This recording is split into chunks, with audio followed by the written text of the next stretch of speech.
Andy Johnson, Minnesota State University. We're looking at the comprehension of expository text.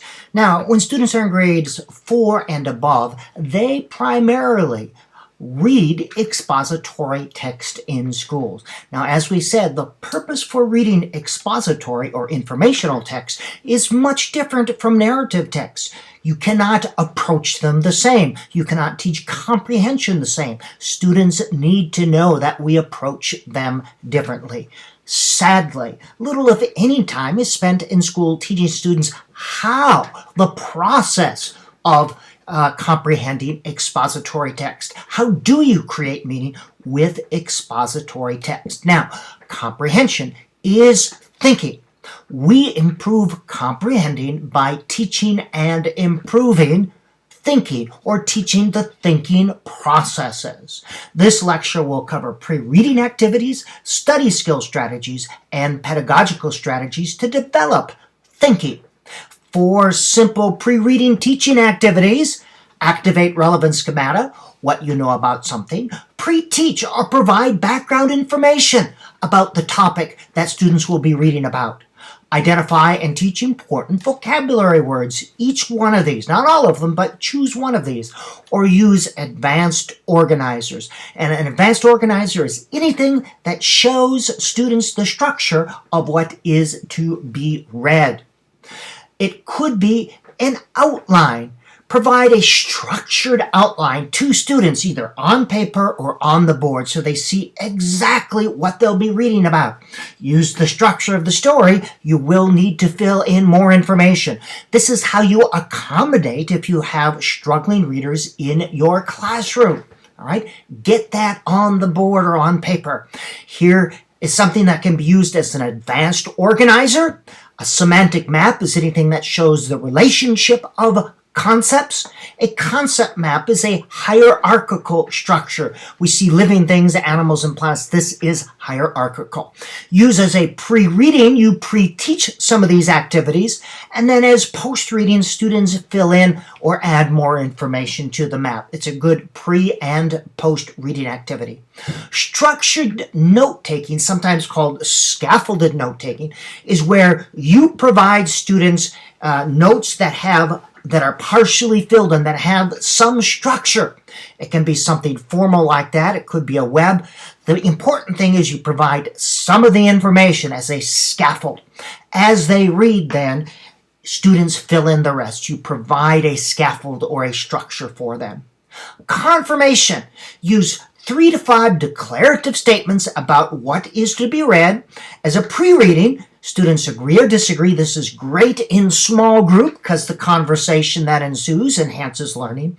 And then as a post-reading, they change or they correct any errors. Study skill strategy. Think about what you do to help yourself create meaning as you read expository text. A strategy are thinking processes that are consciously employed by students.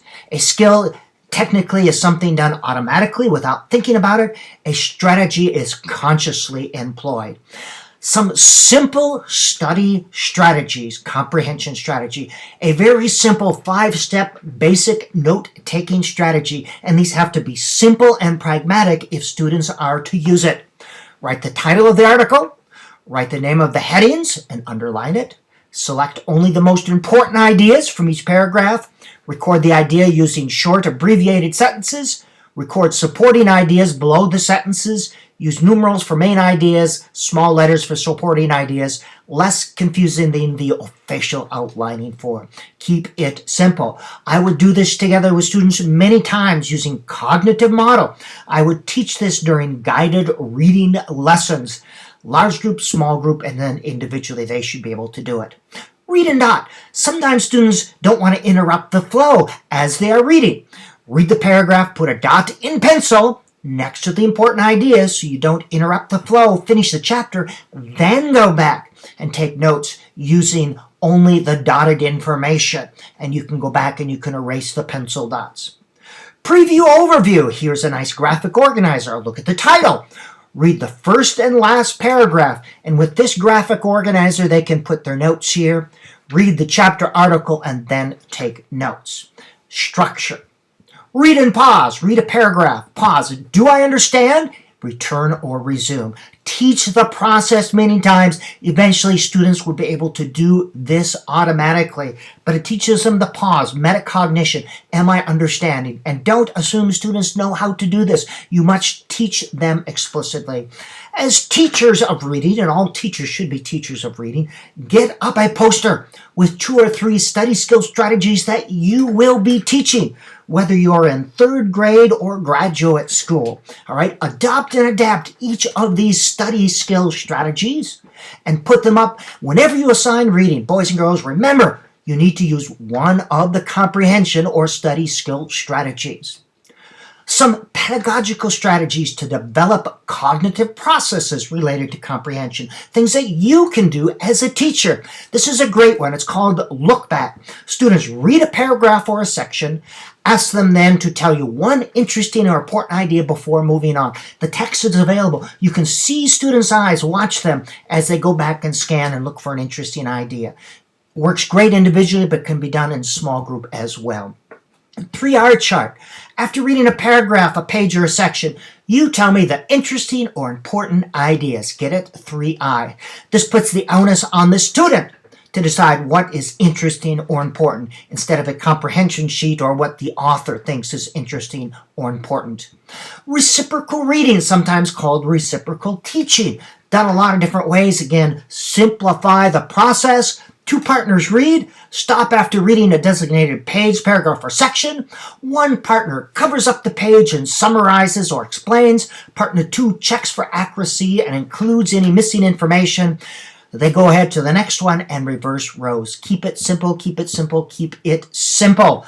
Adopt and adapt all of these. Some very basic ideas on teaching comprehension and enhancing a student's ability to comprehend expository text.